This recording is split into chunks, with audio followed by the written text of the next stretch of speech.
Another moment, another day, another hope, ladies and gentlemen, for being part of you tonight to make you get the viewpoints of our guests concerning certain aspects of how current issues are evolving in the society.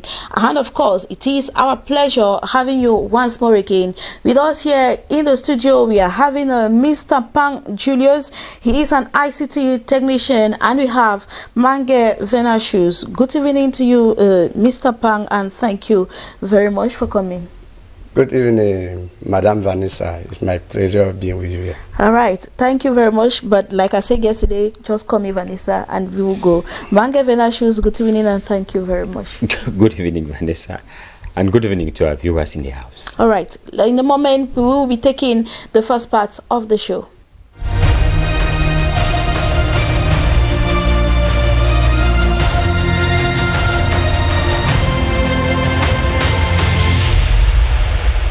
Welcome back once more. Our first question for tonight is: the teaching exercise currently going on for exam classes effective? I begin with you, Mr. Pang Julius. No. No. Mange Venashus? Yes, it is. Yes, it is. Question 2. African presidents succeeding in curbing the spread of coronavirus in their country. Youth, sir? Rather, that is question 3. I think so. Question 2. With the Northwest region topping the coronavirus chart in Cameroon, could this be attributed to the ongoing crisis? To you, sir? No. No. Mange Venashus? No, Vanessa. No. And of course, question 3, in which I earlier asked, are African presidents succeeding in curbing the spread of coronavirus? To you, sir? No. No. Mange Venashus? Yes, I think they are. Yes, they are succeeding. Let us come back for the debate.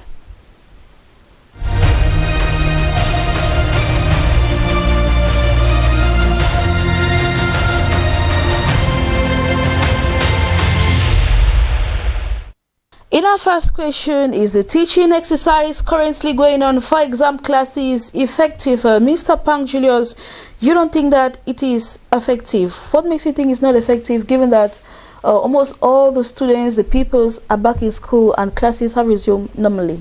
Yes, Madam Vanessa, I think a week before the resumption of schools, on the 1st of June 2020, the teachers came out striking that the government should look into it for their working conditions.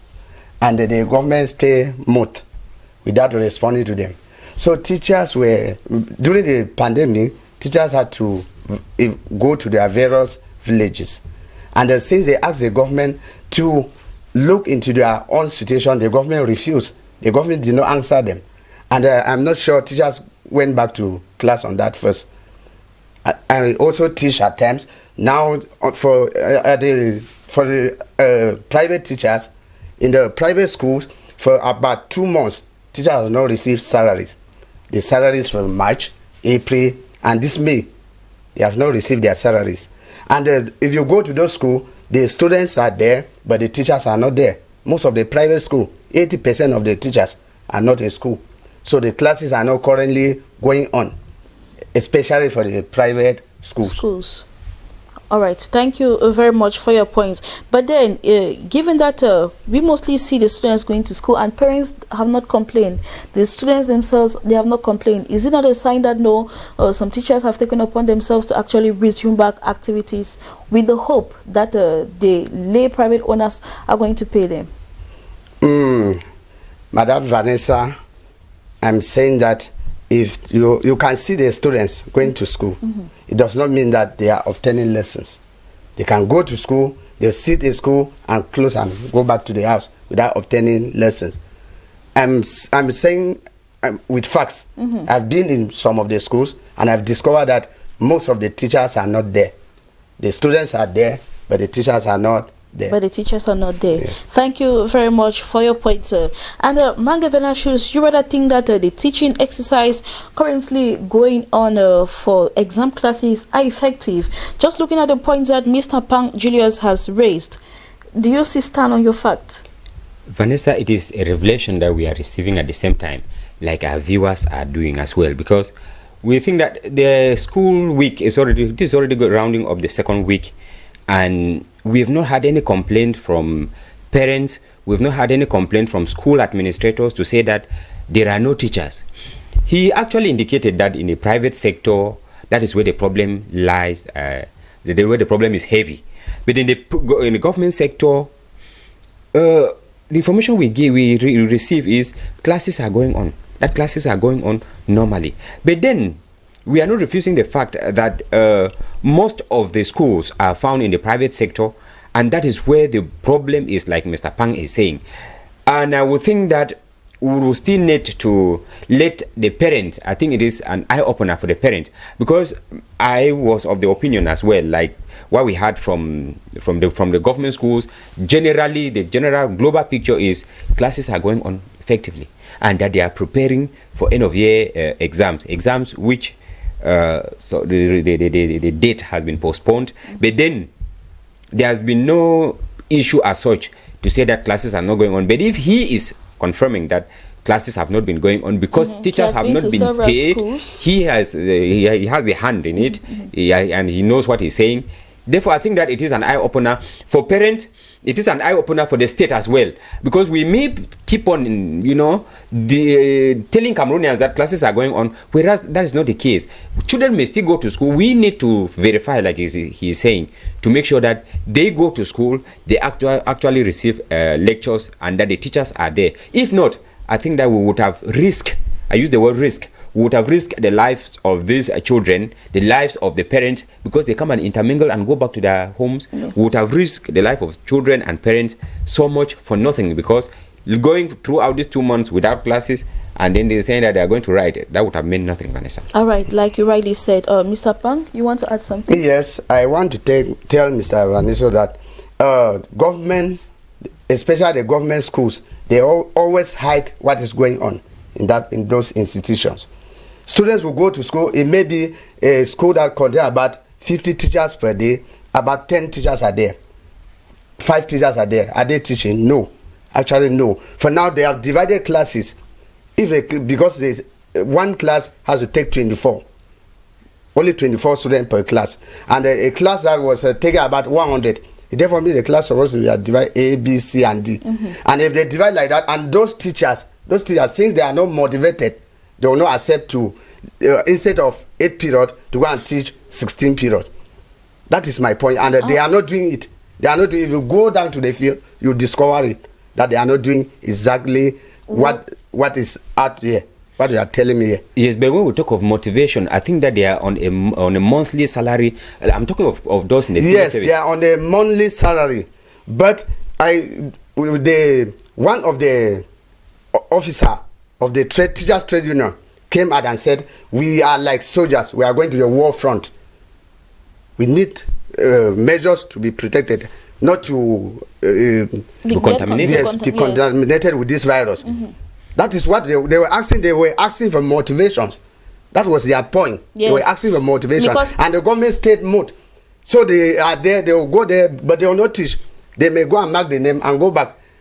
For past years, for past 4 years today, they have been saying that schools are going on in Northwest and Southwest. Are schools be going on? Government is saying that schools are going on. Schools are not going on. It's the same case.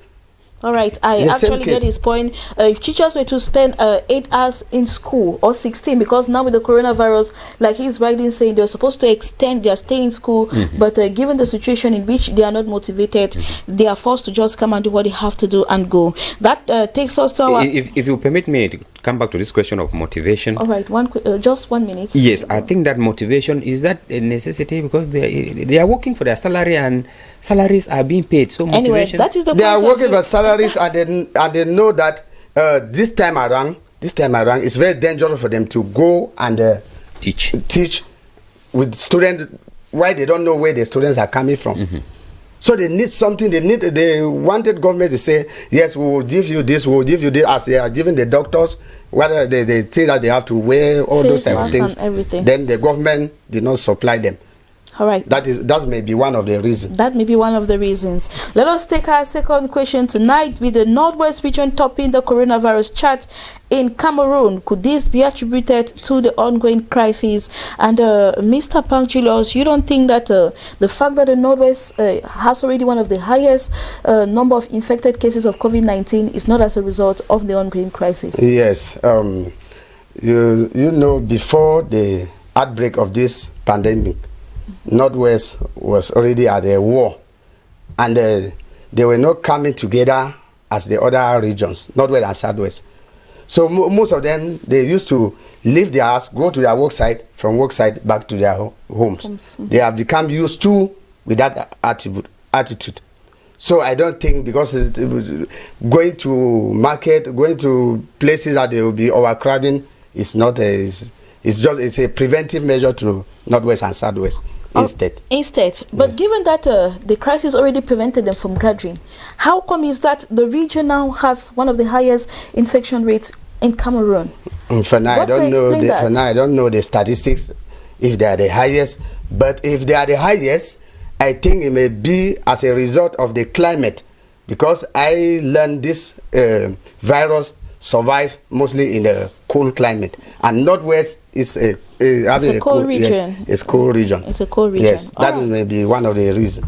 Mangefe Nashus, I'm also here to be educated, and looking at this question, I begin to wonder how, in a region where a crisis has already taught the people on how to live individually or within their families, be the region where the highest number of coronavirus cases is being detected. So how come to that? But you rather think that the crisis had nothing to do with it? Yes, Vanessa, the crisis would have instead been a factor to help scale down the spread of the pandemic in the Northwest region, because, like Mr. Julius is saying, like Mr. Pang is saying, people are instead escaping. You know, people hardly come together. They were escaping. They don't activities like, you know, getting to churches, getting to markets. We are actually Staying in limited. snacks for a long Yes, period we're of time. actually limited to barest minimum, and especially mostly in regional headquarters, like maybe Bamenda and Boya, Limbe, the others big towns. But in most of the villages in the Northwest and Southwest region, life has been a problem for the past close to 4 years now. So instead of people intermingling as freely as we do in other parts of Cameroon, that has not been the case. So instead, it would have been an added advantage so that coronavirus should not spread in the Northwest region. But what we come to understand is the Northwest region was one of the regions that was infected. It was one of the last regions that was infected. Paradoxically, it is the highest region now in terms of infection in the country, and that is why it remains a mystery how this rate has been. Remember, when this crisis started, there was a scanning team, mixed shift team that was created at Matazem, the entrance to the Northwest region. Yes, each passenger coming in, or each person coming into the region was screened at that entrance, and those who showed signs of the virus were taken directly to the isolation center.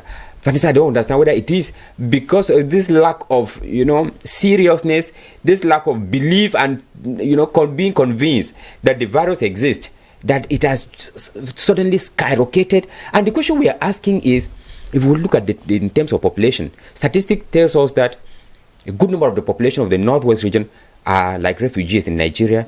A good number of them are IDPs in Bafoussam, Yaoundé, Douala. How come that instead of coming over this way, joining the population that is here, we would have expected to have an exponential growth as well in the heavily populated regions, instead of the Northwest region that the part of the population has since gone out, yet they are registering the highest number of contamination. It is still something that we need to find out the real fact. And to say that they have the highest number, I am still to understand whether mass testing was carried out in Bamenda, whether mass testing has been carried out in other regions in the country to actually qualify Bamenda to have the highest number of infected cases. I think the Minister of Public Health, yes, he gave out orders, that was around the 3rd of this month, that testing, rapid testing centers should be created in health centers in Yaoundé to facilitate mass screening. But I think that is only in Yaoundé. They should do that in other regions, and then once they compile the statistics, they can now confirm that Bamenda has the highest rate. I think it is still a matter of, it is still conflicting and very difficult to convince someone that Bamenda is having such a statistic that we have, Vanessa. All right, surely maybe those watching us at this particular moment would direct this information to the right owners. Our last question: are African presidents succeeding in curbing the spread of the coronavirus in their countries?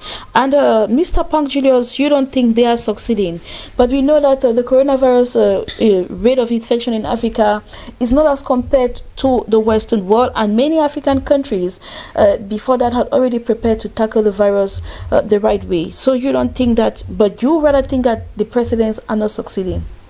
Yes, Vanessa, when this pandemic breaks out, I think the government, let me come back to Cameroon. The government of Cameroon sent people back at home. They closed down schools, they closed down markets, they closed down churches and schools and so on.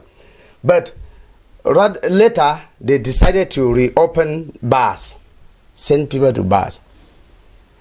While closing churches, the churches that could have fight this virus, they closed down the churches.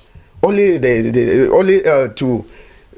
to if I tell you what I see when I'm passing from my house to Rai, then around Inu, their office around the yes, to my job site. Then you see that the people are there standing there. There is nothing like social distancing. People are there fighting to pay light bills.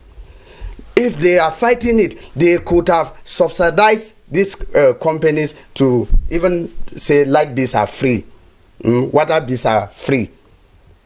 Subsidize other companies, other firms to reduce prices of goods and services.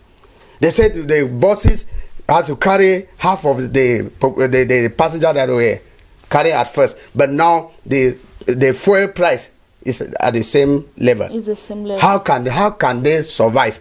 How can they survive? They are instead worsening the situation. They are worsening the situation. They are not fighting it. You hear who some are man. The other day I heard of 160 something billion. Then what are they doing with that money? Because I'm not saying anything to test. Since this pandemic started, in the whole of my quarter, a single person has been tested. Then how are they coming out with statistics? No single person has been tested. So how are they coming out with these statistics? How are they fighting the pandemic? They are not fighting it. They are not fighting it. They are not fighting it. Then you just took a particular case, Cameroon, and what of Africa? Yes, you go to Malawi.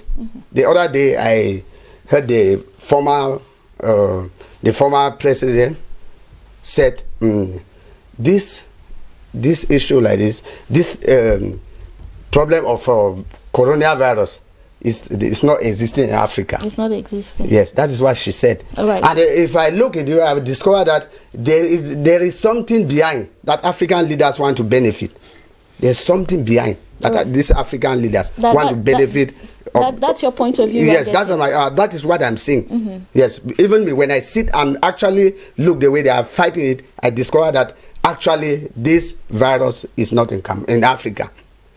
They want to benefit something from the IMF. From the IMF. Yes. All right. Mange Venashus, Mr. Pangios just raised a point. He thinks that Africans or Africa does not have this virus. That is his point of view. But the situation we have at hand, are the presidents actually succeeding in curbing the spread of the virus? Contrary to what the World Health Organization predicted, and business tycoons in Europe were predicting that Africa will be one of the worst hit countries of the COVID-19 pandemic. But you think they are succeeding? The African presidents are succeeding? Vanessa, they are succeeding because if we had lived what we expected when the coronavirus began around January, February, we would not have been talking of, Cameroon is still counting of 200 and something deaths. Cameroon is still counting of, although the rate is increasing, yes, in some African countries, the rate of contamination and the rate of recoveries, they are actually baffling every other person. When you look at the rate of recoveries in Cameroon, you tend to say that the fight, we are defeating coronavirus rather than in the Western world. Because in the Western world, coronavirus has defeated everybody. Take, for example, US, Italy, France, Germany, India. All of them, they are still suffering the effect of the crisis up till now. They are still recording deaths in hundreds up till now. But for up to 2 months now, we are still talking of only 200 deaths in Cameroon. These are the number of deaths that one day we talk about 400, 500 deaths within 24 hours in one country. But then Cameroon is talking about 200 deaths in about 2 months. So the fact is that Africans are fighting the virus. We may not be seeing what they are doing, but the rate from the statistics, we can say that they have succeeded in handling the crisis, because everybody expected Africa, given her poor health infrastructure, given her poor health personnel, staff, patient to doctor ratio. We would expect that when coronavirus starts in Africa, we'll be counting deaths in thousands, in millions, like the World Health Organization was saying. But then we have the contrary. Put the confirmed cases in Africa, they are not up to what we have in the US. I mean, Africa as a whole. Yes. Put the confirmed number of deaths that we have in Africa as a whole, they are not up to what we have in France, what we have in Italy, what we have in Russia. But then we are still talking of fighting the pandemic. I think African presidents, with their mega budget, with their very poor health infrastructure, we don't know whether it is divine intervention that way we are, but we could conclude safely say that African presidents, they have succeeded in handling this crisis. Vanessa, I remember the warning that the president of Uganda gave. That was actually yesterday, when he was telling Ugandans that they need to be serious in respecting the barrier measures, else the Ugandans will start dying. Which means, and he actually specified that there have not been much death in Uganda because they have been respecting his directives from the beginning. It is the same thing in Cameroon, when the president of the National Assembly, once they were opening the second session of the parliament, he stressed on the fact that Cameroonians need to go out. He was frowning on Cameroonians who are not respecting the barrier measures. Mr. Pang was explaining to us the scenario he always lives when in his neighborhood. People don't respect barrier measures. Put all this together with the poor infrastructure that we have, and then you will see that we would have been having so many cases of death in Cameroon, in Africa. But then we are not having them. So I think that the little efforts that these head of states and government are putting in place, because when we say head of states, not all. There are some head of states who are in it. Some are really active on the field. We can have them. Some are just silent. So they are just silent, and their heads of governments are working. So the presidents and their head of governments, or those who are working, I think they are doing their best, and the results is what we have on the field, Vanessa. All right, and it has even gone up to the extent where some countries are declaring already that they are coronavirus free. That is how you see the boldness of the president of Tanzania, who declares that his country is coronavirus free, thanks to prayers of his people. So, and remember when this virus started, like somebody informed us here the other day, the president declared that churches should not be closed, because he says instead it should be in the church where we should rush to pray for God, to pray to God to suppress the virus.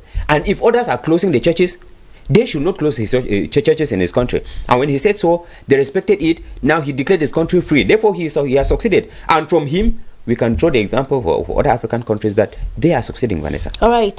Thank you for your point. Mr. Pang Julius, with this, we could say that Africa has been able to tackle the virus. Given that here in Cameroon, we're already having a natural remedy brought up by Monsignor Samuel Klida. And out of Africa, we have Madagascar that is also doing much with their COVID-19 organics to prevent and cure coronavirus. Yes, when you talk about leaders, you are talking about Samuel Klida's cure. And the government, what have the government done to actually use the Samuel Klida's, the bishop's cure? The bishop is moving from Douala to Yaoundé back to Douala. They are not accepting it. That is the reason I'm saying that the government of the African presidents are not actually fighting the coronavirus, because it is individuals that are fighting it, not the government. Yes, because if you want to say it's a government, I would say no. Because even the money that they budget for the fight of this virus, they are not using it. It goes to private pockets.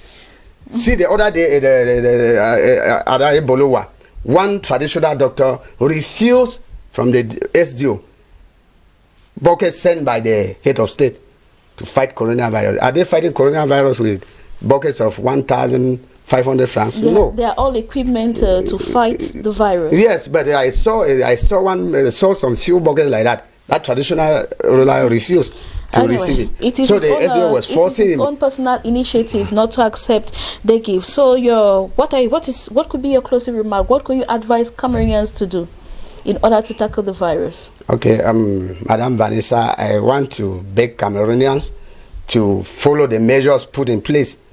It's for their own safety and not for the government. That's my own advice to everybody. Mange Venashus, what do you think about that? I like the comment Mr. Pang is really giving out to Cameroonians. Really, it is for their own safety if they respect the barrier measures. It is not because we are doing it for the government, we are not doing it for anybody, we are not doing it for the minister, but we are doing it for our own safety. And I always insist, once you save your life first, you will save the life of your neighbor. All right, thank you very much, gentlemen, for coming, and thank you also, tele viewers, for being part of us tonight. The government is playing its role. Prime ministers are playing their role, and what of you as an individual? Are you playing your role to safeguard your family or your community? Hope that you were informed or educated tonight, and that you had a very pleasant moment watching Viewpoint on DBS television. Tomorrow we will be back again, same time, and probably with different faces to give us their viewpoint on many other aspects. Until we meet again, do take care and have a blessed night on DBS television.